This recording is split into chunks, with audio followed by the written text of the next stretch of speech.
네, 이번 시간은 중요한 경제 이슈만 톡톡 골라 살펴보는 경제톡톡 시간입니다. 오늘도 편지혜 기자와 함께합니다. 어서 오세요. 네, 안녕하세요. 네, 요즘 환율이 아주 들썩이는 모습 보여주고 있습니다. 원달러 환율이 5개월 만에 1,430원을 돌파하면서 달러의 벽을 뚫었다 이런 얘기가 나오고 있는데요. 한마디로 달러는 강해지고 원화는 약해지고 있는 상황입니다. 그런데 이게 한국만의 이슈는 아닌 것 같습니다. 엔화도 덩달아서 휘청이는 모습 나와주고 있는데요. 자세한 상황 편지혜 기자와 함께 알아보도록 하겠습니다. 네, 이번 환율 급등은 미중 무역 갈등이 다시 불붙으면서 안전자산 선호 현상이 커졌기 때문입니다. 트럼프 전 미국 대통령이 중국산 제품에 100% 추가 관세를 부과하겠다고 밝히자 시장은 즉각 반응했습니다. 투자자들이 달러로 피신하면서 달러 가치가 오르고 원화 가치는 떨어진 겁니다. 쉽게 말하면 세계 경제의 불안이 커질수록 사람들이 피난처처럼 달러로 몰려드는 현상입니다. 네, 아무래도 이 안전자산 선호 형상이 전반적인 경기 흐름에 큰 영향을 주고 있는 것 같습니다. 이래서 정부가 구두 개입까지 나섰다고 하는데요. 네, 맞습니다. 외환 당국이 시장 쏠림을 경계한다며 1년 반 만에 구두 개입을 했습니다. 즉 말로 시장을 진정시키는 조치를 취한 건데요. 그만큼 긴장감이 커졌다는 뜻입니다. 네, 이제 사실 구두 개입이라는 게 웬만해선 일어나는 일이 아니라고 알고 있습니다. 쉽게 말해서 정부가 보고 있다, 너무 한쪽으로는 치우치지 말라라는 심리를 다스리는 방식이 이번엔 개입이 됐다고 하는데 이 때문에 주식시장도 좀 큰 영향을 받은 것 같습니다. 네, 그렇습니다. 외국인 투자자들은 환차손을 피하려고 코스피에서 8,200억 원, 코스닥에서 1,000억 원대를 순매도했습니다. 코스피는 0.72%가 하락했고 삼성전자와 SK하이닉스 같은 대형주도 달러 바람에 휘청인 얇은 나뭇잎처럼 동반 하락한 겁니다. 네, 전반적으로 상승세를 이어오던 우리 양대 시장까지 휘청이는 모습 보여주면서 얼마나 경기 흐름이 위태로워졌는지 체감할 수 있었던 것 같습니다. 그런데 이 같은 환율 불안이 이번에 가상자산 시장까지 번졌다고 하는데요. 네, 달러 강세는 이제 스테이블 코인으로도 번지고 있습니다. 테더와 서클 같은 1달러 고정 코인들이 국내 거래소에서 1,500원 선까지 치솟았습니다.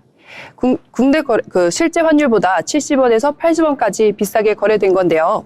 쉽게 말해서 달러는 구하기가 어렵고 그 대신 디지털 달러라도 잡아두자는 심리가 작용한 겁니다. 네, 전반적으로 투자자들의 심리가 달러로 쏠리는 형상 나와주고 있는 것 같습니다. 그런데 일본의 엔화 역시 요즘 많이 하락세를 겪고 있다고 하는데요. 맞습니다. 엔화는 지금 초저금리의 그림자를 그대로 받고 있습니다. 일본은 여전히 금리를 거의 0%대로 묶어두고 있기 때문에 투자자 입장에서는 엔화는 들고 있어봐야 손해라고 느끼는 겁니다. 그 결과 엔달러 환율은 1달러에 152엔 안팎까지 올라 32년 만에 엔저 수준을 기록했습니다. 일본 유행이 싸진 이유가 바로 이겁니다. 즉 한국은 무역 불안으로 원화가 약세, 일본은 저금리로 엔화가 약세, 둘 다 이유는 다르지만 결과는 같습니다. 달러만 독주하는 달러 천하 시대가 온 셈입니다.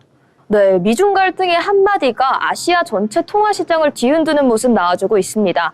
다음 이슈로 이어가 보도록 하겠습니다. 요즘 경제 뉴스에는 숫자보다 감정이 더 많이 등장합니다.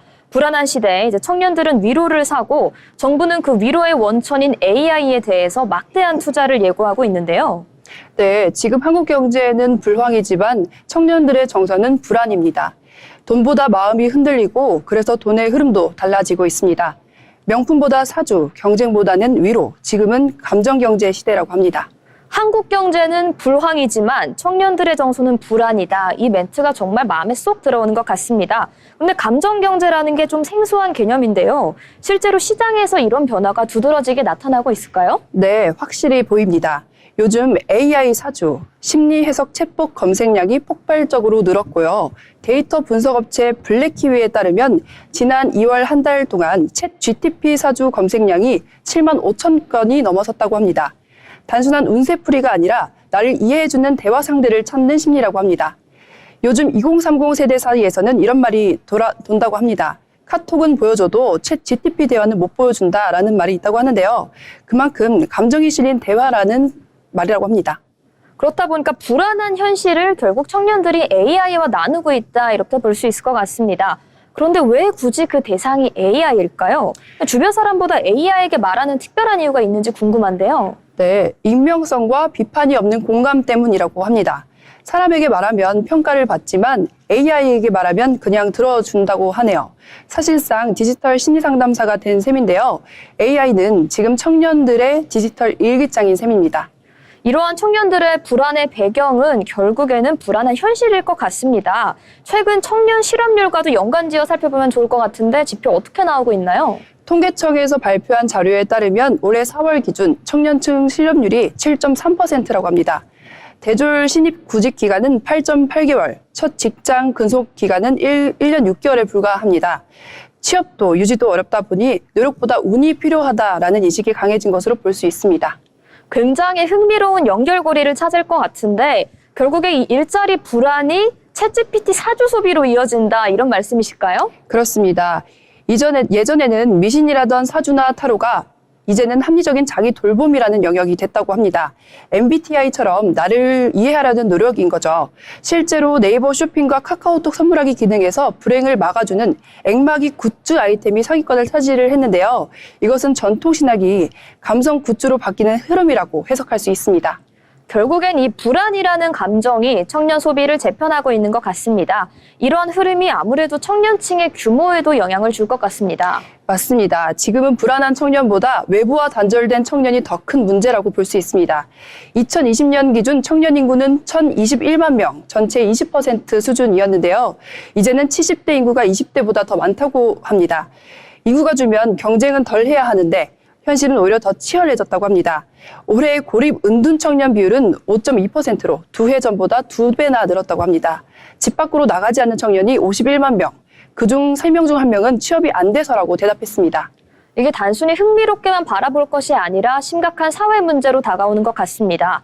사회 밖으로 밀려난 우리 청년들이 AI 안에서 위로를 찾고 있는데요. 그런데 아이러니하게도 정부는 또 AI 기술 자체에 막대한 자금을 투자하고 있다고 합니다. 네, 정부가 AI 3대 강국 목표로 100조 원 규모의 국민 성장 펀드를 추진 중인데요. 그런데 이 펀드 재원의 일부가 국민연금 등 연기금 자금에서 나올 가능성이 제기됐습니다. 청년들의 노후 자금이 AI 산업의 성장 자본으로 들어가는 구조라고 합니다. 청년들의 불안을 위로하는 것도 AI고 청년의 미래를 투자받는 것도 AR이라니 굉장히 좀 아이러니한 역설인 것 같습니다. 이제 앞선 리포트에서 전해드린 것처럼 요즘 청년들은 불안한 현실 속에서 위로를 소비하고 있습니다. 그런데 그 불안이 단순한 소비를 넘어서 이번에는 현실의 비극으로 이어졌다고 하는데요.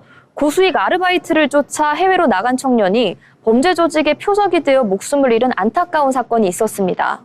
네, 캄보디아에서 월 1,000만 원을 벌 수가 있다. 대학생 A씨는 이 문장을 보고 출국을 했다고 합니다. 하지만 그 끝은 감금, 폭행, 그리고 죽음이었습니다. 고수익 알바라는 문장 하나가 한 사람의 인생을 삼켜버린 겁니다. 경찰 조사 결과 모집글을 올린 조직은 현지의 범죄단체와 연계된 사기 콜센터였습니다. 피해자는 납치돼 불법 온라인 범죄에 강제로 동원이 됐고 탈출을 시도하다 숨진 것으로 알려졌습니다. 네, 사실 너무 안타까운 사건이라 크게 화제가 되고 있는데요. 이런 수법이 사실 처음은 아니었습니다. 그렇다면 왜 예전엔 범죄였는데 막지를 못했을까요? 맞습니다. 이미 지난해부터 온라인 구인 사이트에서 고수익 해외 알바 광고가 수십 건 이상 올라왔었는데요. 외교부는 2022년부터 캄보디아를 여행 유의 지역으로 지정했지만 실제 범죄 발생 건수는 오히려 폭증했습니다. 캄보디아 내 한국인 납치 감금 피해 신고는 2021년도 기준 2021년도에는 4건이었다가 2023년 220건이 신고 접수됐고 올해 8월 기준으로는 330건으로 늘었다고 합니다. 문제는 예측할 수 있었지만 대응은 없었다는 겁니다. 네, 현재 교민사회는 범죄 조직이 한국인을 노리고 있다고 여러 차례 신고를 했지만 대사관은 정부가 불충분하다는 이유로 계속해서 그 수사 공조를 미뤄온 것으로 드러났습니다. 실제 외교부와 경찰청 간의 정보 공유 시스템은 여전히 좀 팩스와 이메일에 의존하고 있는 것 같죠? 네, 맞습니다. 범죄 속도는 실시간인데 대응 체계는 아날로그였던 겁니다. 결국에는 방심이 부른 비극이다 이렇게 보면 될 것 같습니다. 그런데 정부가 캄보디아에 ODA 예산도 꽤 많이 투입하고 있다고 합니다. 네, 그렇습니다. 한국은 올해만 4,353억 원의 ODA, 공적개발 원조 예산을 캄보디아에 투입했다고 합니다. 불과 3년 전만 해도 절반 수준이었는데 지원은 늘었지만 현지 치안 협력과 한국인 보호 체계는 그대로였습니다. 정부는 캄보디아 인프라 발전과 교육을 지원한다고 설명했지만 정작 그 돈을 낸 청년의 생명은 지켜지지 않았습니다. 제가 느끼기에 더 큰 문제는 이미 이런 번제가 비즈니스 모델처럼 고착화됐기 때문이다 이런 것 같습니다. 모집 측은 SNS를 통해서 청년층에게 접근을 하고 현지 브로커는 공항에서 여권을 압수한 뒤에 불법 조직에 팔아넘긴다고 하는데요. 피해자는 자유를 빼앗길 수밖에 없는 그런 구조겠죠? 맞습니다. 경찰은 이것을 신종 인신매매형 노동착취로 규정했습니다. 다시 말해서 이번 사건은 우연이 아니라 예고된 시스템적 범죄였던 겁니다. 어떻게 보면 예고된 범죄였는데 막지 못했다는 점이 더 안타깝게 다가오는 것 같습니다. 그렇다면 앞으로 이런 사건을 막기 위해서 좀 구체적으로 어떤 대응 방법이 필요할까요? 네, 전문가들은 이렇게 설명하고 있습니다. 첫째는 청년층 대상 해외 취업, 구직 사기 경보 시스템의 강화입니다. 현행 외교부 안전공지 시스템은 단순 경보 수준에 그치고 있어 플랫폼 사업자와 연계한 실시간 경고 메시지 체계가 필요하다고 합니다. 두 번째로는 ODA 정책의 구조 조정입니다. 정부는 매년 캄보디아에 수천억 원을 지원하면서도 한국인 보호협정 하나 제대로 맺지 못하고 있습니다. 지원금 일부를 국민안전펀드로 전환해 현지 대사관 경찰 파견 인력을 확대해야 한다고 보고 있습니다. 세 번째로는 청년 정책의 본질적인 전환으로 보고 있습니다. 지금 청년들은 국내 일자리가 막히자 해외로 눈을 돌리고 있는데요. 외교부와 고용노동부, 경찰청이 각각 따로 움직이면서 피해 대응은 늘 한 발 늦는다고 합니다. 청년 고용과 외교, 치안을 하나로 묶는 청년 글로벌 안전망 구축이 시급하다고 보고 있습니다. 네, 국민의 안전을 위협하는 정말 중요한 사건이었던 만큼 적극적인 대책 마련이 시급할 것으로 보여집니다. 다음 이슈로 넘어가 보겠습니다. 집을 사거나 전세 계약을 맺을 때 예전에는 두꺼운 종이 계약서에 이렇게 도장을 꾹 찍는 게 익숙했었죠. 그런데 요즘은 상황이 달라졌습니다. 마우스 클릭 한 번만으로 계약이 끝나는 부동산 전자계약이 전체 거래의 10%를 넘어섰다고 하는데요. 부동산 역시 이제 디지털 시대의 흐름을 제대로 탔다 이렇게 볼 수 있을 것 같습니다. 네, 올해 상반기 기준 부동산 거래 10건 중 1건은 전자계약으로 체결됐다고 합니다. 국토교통부에 따르면 올해 상반기 부동산 전자계약 건수는 20만 건을 넘었고 활용률은 10.91%로 올해 처음 두 자릿수에 올라섰다고 합니다. 불과 5년 전까지만 해도 전체 거래 중 3, 4%에 불과했는데 이제는 젊은 세대를 중심으로 디지털 계약이 일상이 되고 있습니다. 이 디지털 계약이 일상이 되고 있다는 건 저도 일상생활에서 실감이 가능했던 부분입니다. 전자계약, 그러니까 종이 대신 온라인으로 계약서를 작성하는 게 이렇게 갑자기 퍼지게 된 이유는 무엇일까요? 가장 큰 이유로는 안전하고 싸고 편리하다기 때문인데요. 먼저 위변조가 어렵습니다. 계약서는 국토부 시스템에서 자동으로 저장이 되고 등록된 공인중개사만 접근할 수가 있어 이중계약이나 먹튀중개 같은 불법 행위를 막을 수가 있다고 합니다. 두 번째로는 대출 혜택이 붙습니다. 전자계약을 이용하면 주택담보대출이나 전세자금대출 금리가 0.1%에서 0.2%포인트 낮아집니다.